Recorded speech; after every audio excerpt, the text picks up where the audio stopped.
హాస్పిటల్లో చంద్రని అలా చూస్తుంటే గుండె తరుక్కుపోతుందరా. వాడిని ఎప్పుడు అంత బాధలో చూడలేదు.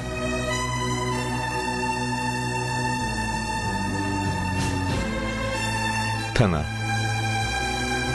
ఎప్పుడు సరదాగా ఏది పెట్టనట్టుండేవాడ్రా చంద్ర. అలాంటి వాణ్ణి ఈరోజు అలా చూస్తుంటే నాకు చాలా బాధ అనిపిస్తుందిరా. నాన్న, మీరే ఈ టైంలో చంద్రకి ధైర్యాన్ని ఇవ్వాల్సింది పోయి ఇలా బాధపడుతూ ఉంటే ఇంకా ఇద్దరి పరిస్థితి ఏంటి? మనమే ఎలాగుంటే వాళ్ళు ఈ బాధ నుంచి ఇప్పుడప్పుడే బయటపడగలరా? జరిగిపోయిన దాన్ని మనం ఎలాగూ మార్చలేం. జరగబోయేదాన్ని మార్చాలి. ఏదో ఒకటి చేసి వాళ్ళిద్దరూ ఆ గతాన్ని మర్చిపోయేలా చేయాలి. అవును మావయ్య, మనం ఇలా బాధపడితే వాళ్ళు ఇంకా ఎక్కువ బాధపడే అవకాశం ఉంది. జరిగిన దాన్ని మనం మర్చిపోయి వాళ్ళు మర్చిపోయేలా చేయాలి.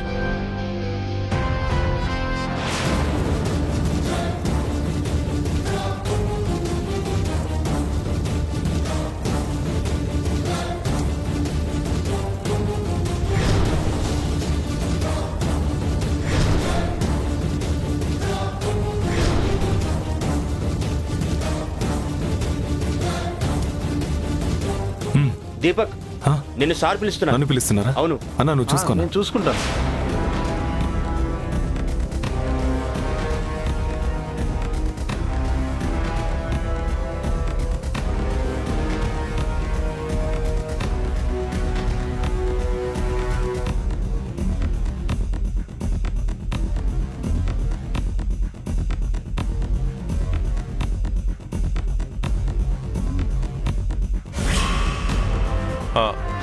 ఫుల్ ట్యాంక్ చేయి బాబు. Okay sir.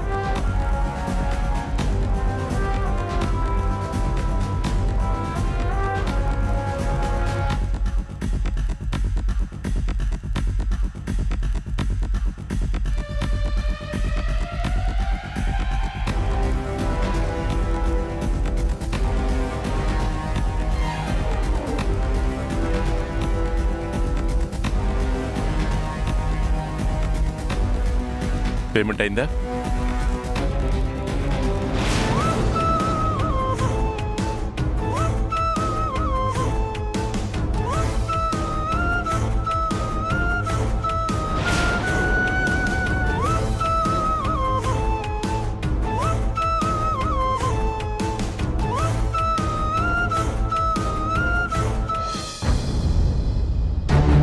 Excuse me. చెప్పండి మేడం. డాక్టర్ ప్రియాంక రూమ్ ఎక్కడ? స్ట్రైట్ గా వెళ్ళండి. Thank you.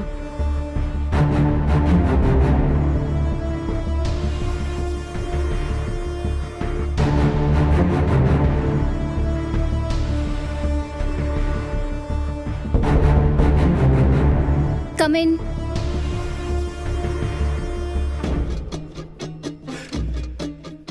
హాయ్ మేడం, మీరా? కూర్చోండి మేడం. ఫస్ట్ టైం మా హాస్పిటల్కి వచ్చారు. ఏం తీసుకుంటారు? Tea, coffee? No thanks. నేను మీ హాస్పిటల్కి రావడం ఫస్ట్ టైం ఏం కాదు. చాలా సంవత్సరాల క్రితం వచ్చాను. కాకపోతే అప్పటికి ఇప్పటికి చాలా చేంజెస్ వచ్చాయి. అవును మేడం, కొన్ని చిన్న చిన్న మార్పులు చేయాల్సి వచ్చింది. సరే, అందరూ వెళ్ళిపోయారా? ఇంకా ఎవరైనా ఉన్నారా? ఎవరు లేరు మేడం. అందరూ వెళ్ళాకనే నేను మీకు కాల్ చేశాను మ్యామ్.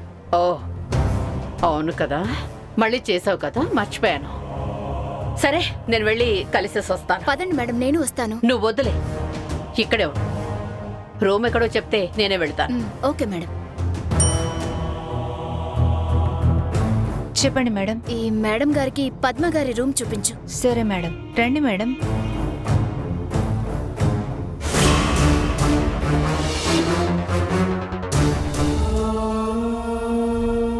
పడుకో పద్మ.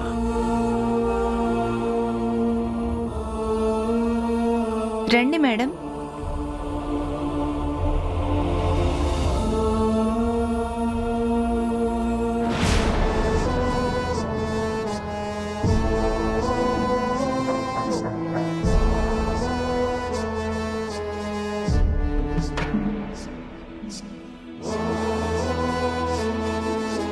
ఎలా ఉన్నావు పద్మ?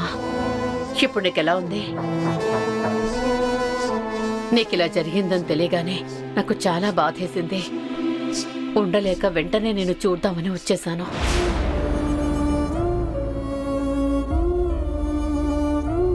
మనం ఏదైతే కావాలని బలంగా కోరుకుంటామో దేవుడు అదే దూరం చేస్తుంటాడు. నీకు పిల్లలు అంటే ఎంత ఇష్టమో నాకు తెలుసు. నువ్వు బాధపడకు పద్మ. ఇప్పుడు ఎలా ఉంది? కింద పడ్డ నొప్పి కన్నా గుండెల్లో నొప్పి ఎక్కువగా ఉంది. నువ్వెంత బాధపడుతున్నావో నేను అర్థం చేసుకోగలను. కానీ కొన్ని రోజులుంటే తగ్గిపోతుంది. శరీరానికి తగిలిన గాయమైతే తగ్గుతుంది. పెయిన్ కిల్లర్స్ వాడితే నొప్పి కూడా ఉండదు. కానీ మనసుకి తగిలిన గాయం ఎలా తగ్గుతుంది?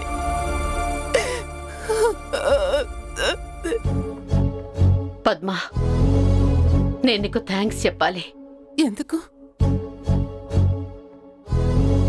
ఇంట్లో జరిగిన గొడవలేవి మనసులో పెట్టుకోకుండా నన్ను ఇంకా ఆత్మీయంగా పిలుస్తున్నందుకు. నిజం చెప్పాలంటే నేనొస్తే ఎవరూ మాట్లాడరు అని తెలిసి ఇక్కడికొచ్చాను. నేను ఆగలేకపోయాను. ఎన్ని గొడవలు వచ్చినా చంద్ర నా తోడబుట్టినవాడు. నువ్వు నా ఆడబిడ్డవి.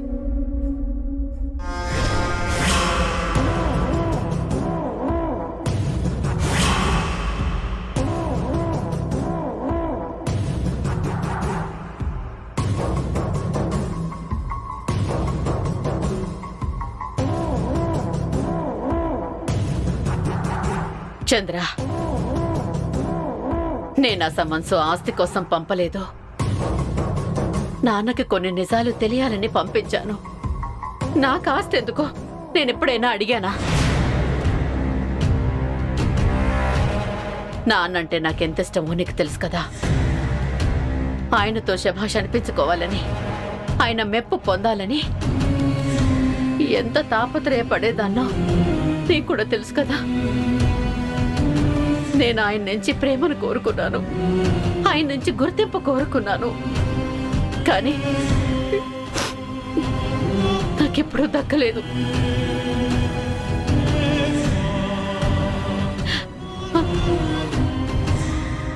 అసలు మనమంతా ఇలా విడిపోతామని మనం ఎప్పుడైనా అనుకున్నామా?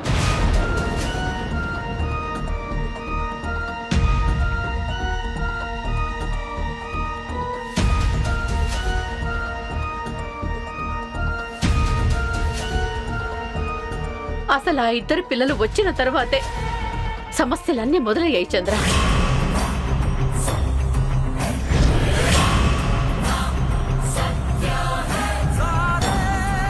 వాళ్ల వల్లే ఝాన్సీ ఇంట్లోకి వచ్చింది. అది వచ్చినప్పటి నుంచి ఇంట్లో ప్రశాంతత లేకుండా పోయింది.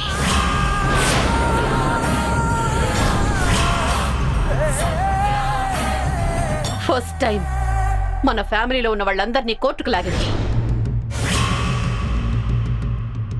నాన్నని బోన్లో నిలబెట్టింది. మన ఇంటికి నోటీసుల మీద నోటీసులు పంపించింది.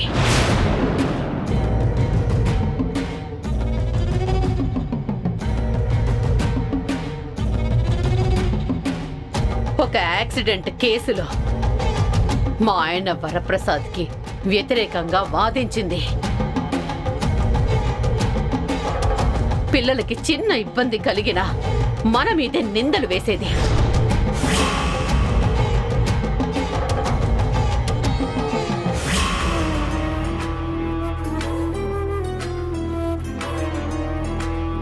ఇలా ఒక్కటేమిటి, ఒకదాని తర్వాత ఒకటి చేస్తూనే ఉంది.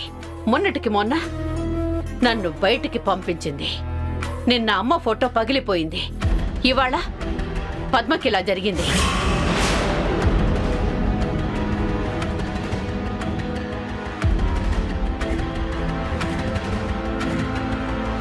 ఒక్కసారి ఆలోచించు చంద్ర, ఇదంతా అన్ఎక్స్పెక్టెడ్ గానే జరిగిందంటావా?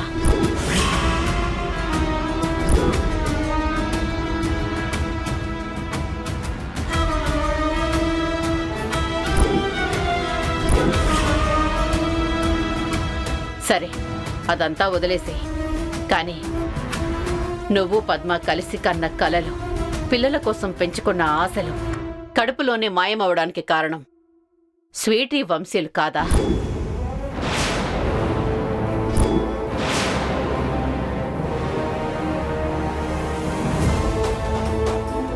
అయినా వాళ్ళు చిన్నపిల్లలు, వాళ్ళకేం తెలుసు? చిన్నవాళ్లే, కానీ వాళ్ళు ఆడుకుంటూ నీళ్లు పారబోయకుండా ఉంటే ఇలా జరిగేదా?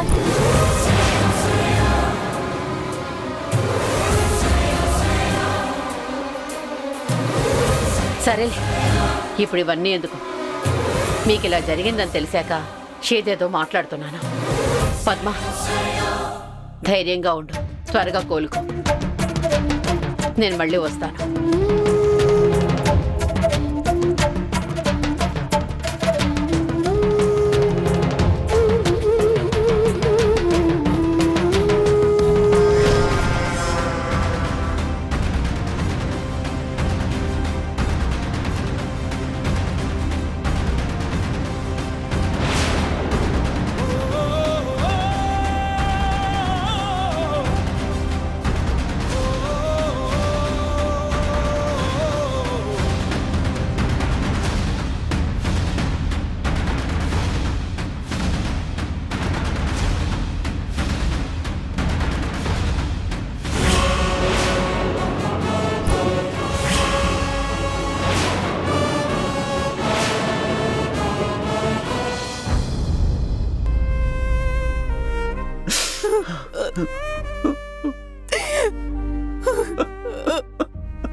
పిల్లలు కావాలని నేనెప్పటి నుంచో కన్న కల నిజమవ్వబోతుందని అనుకుంటే ఇలా జరిగిందేంటండి? మనకి ఎందుకు ఇలా జరుగుతుంది? పిల్లల్ని కనే యోగ్యత నాకు ఈ జన్మకి ఉందో లేదో? ఊరుకో పద్మ, జరిగిపోయిన దాన్ని ఇన్నిసార్లు తలుచుకుని బాధపడతావెందుకు? మనకు అంతవరకే రాసిందనుకోవడం తప్ప ఏం చేస్తాం? నువ్వు ఎక్కువ స్ట్రెస్ తీసుకోకు.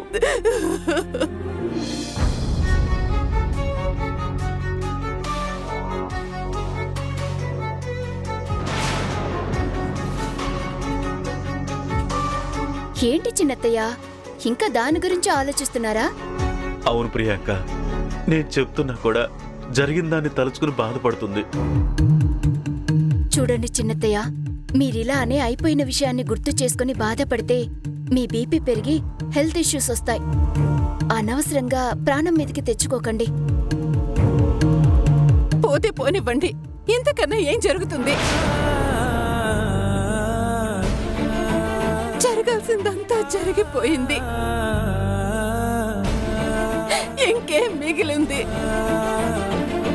జీవితమే శూన్యంలా కనిపిస్తుంది. ఇక నా బతుకెందుకు కనిపిస్తోంది? అలాంటిది బీపీలు షుగర్లు వస్తే ఏమవుతుంది? అంతా నా కర్మ, నా రాతెలా తగలడింది. నాకింతవరకే రాసి పెట్టుందనుకుంటారు. అలా అన్ని రాతలు కర్మ అని వదిలేస్తే ఎలా? అసలిలా ఎందుకు జరిగింది? మీ నిర్లక్ష్యం వల్ల కాదా? ప్రెగ్నెంట్గా ఉన్నప్పుడు ఎంత జాగ్రత్తగా ఉండాలి? ఇంట్లో ఫ్లోర్ మీద నీళ్లున్నాయి, చూసుకోకుండా అడుగు వేసి పడ్డారు. ఇది మీ తప్పు కాదా? ఇంకా చెప్పాలంటే అక్కడ నీళ్లు పోసిన పిల్లలది తప్పు కాదా? చిన్న మిస్టేక్ అయినా నష్టం పెద్దదే కదా.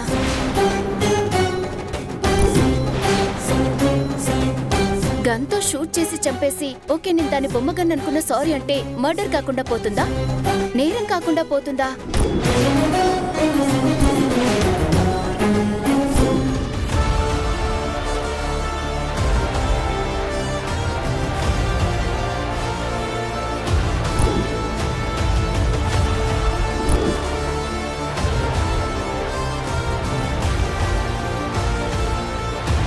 నేను చెప్పానని కాదు, మీరే ఆలోచించండి. అక్కడ నీళ్లు లేకపోతే మీరు జారి పడేవారా?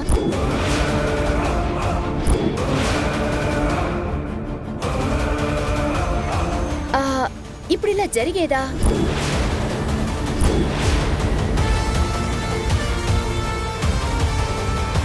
ఆ తప్పుని వదిలేసి కర్మ అని బాధపడుతున్నారు.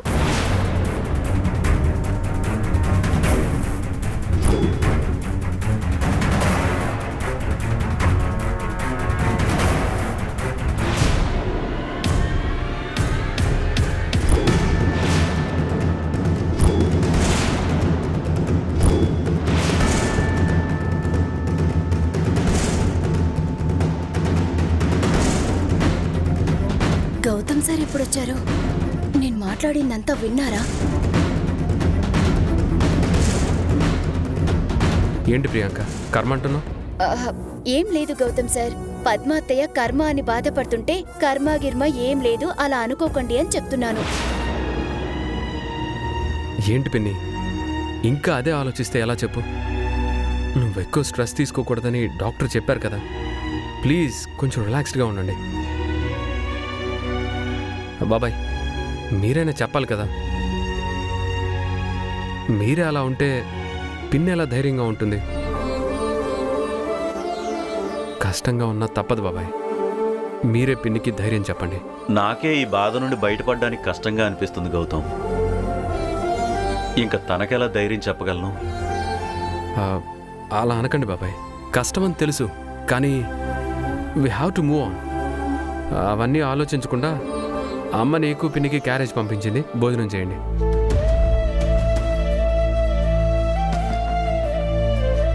పిన్నికి ఉప్పు కారం తగలకూడదంట, అందుకే సాఫ్ట్ ఫుడ్డే పంపించింది.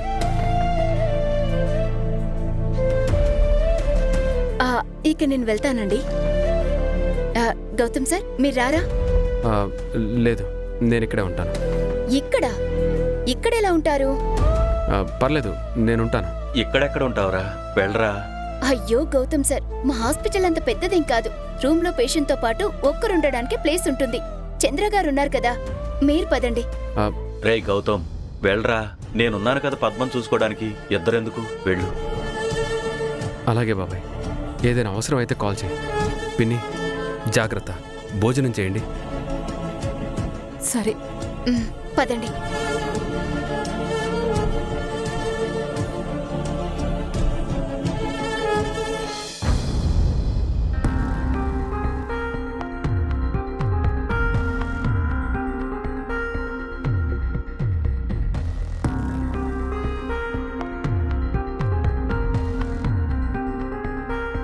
మృణాల్ని ఎక్కడికి వెళ్ళింది?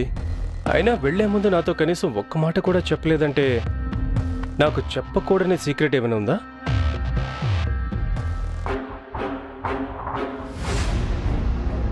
మృణాల్ని వచ్చేసావా?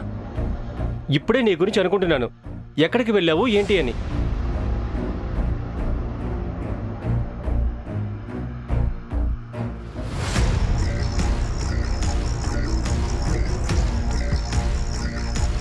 అలా ఏం చెప్పకుండా సైలెంట్గా వచ్చి కూర్చుంటావే మృణాల్ని?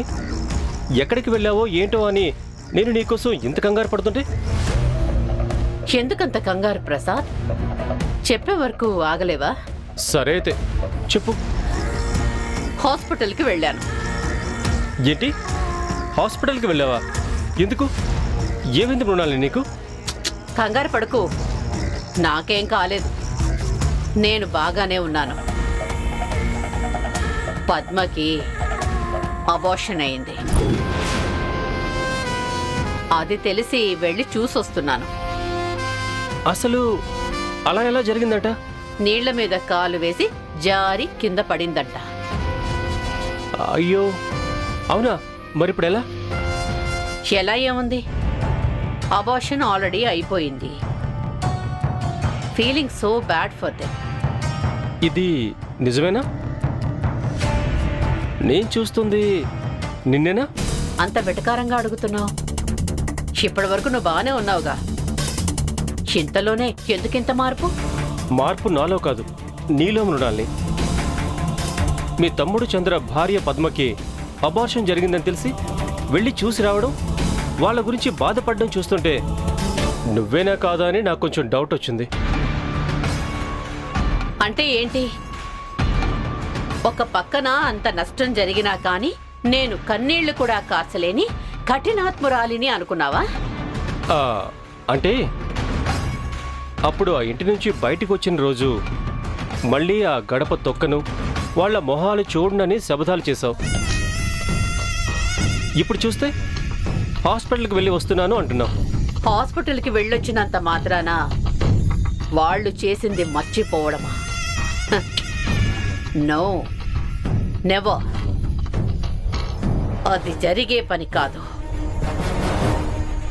వాళ్ళు దుఃఖంలో ఉన్నారు కాబట్టి వెళ్ళి చంద్రని, పద్మని పరామర్శించి వాళ్లపై కొద్దిగా సానుభూతి చూపించాను. ఇప్పుడు ఆ సానుభూతి ఏం చేస్తుందో తెలుసా? ఇక్కడ నేను ఏం చెప్తే అక్కడ అది చేస్తుంది. ఈ రోజు నుంచి మాట నాది, ఆట వాళ్ళది. ఎలా ఉంది ప్రసాద్ నా ప్లాన్? అద్భుతం మృణాలి. నేను ఇంకా మీ తమ్ముడి మీద ప్రేమతో వెళ్ళావేమో అనుకున్నాను, కానీ దాని వెనక ఇంత పెద్ద రహస్యం ఉంటుందనుకోలేదు. Anyhow, good job Mrinali.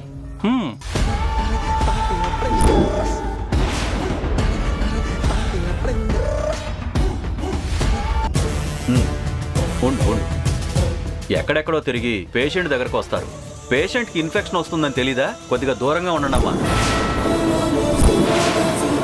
Madam ఎలా ఉన్నారు? ఇప్పుడు హెల్త్ ఎలా ఉంది? ఎలా ఉంటుంది?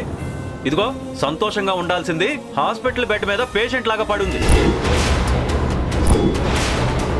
వాళ్ళేదో పద్మని చూసి పలకరించి వెళ్దామని వచ్చారు.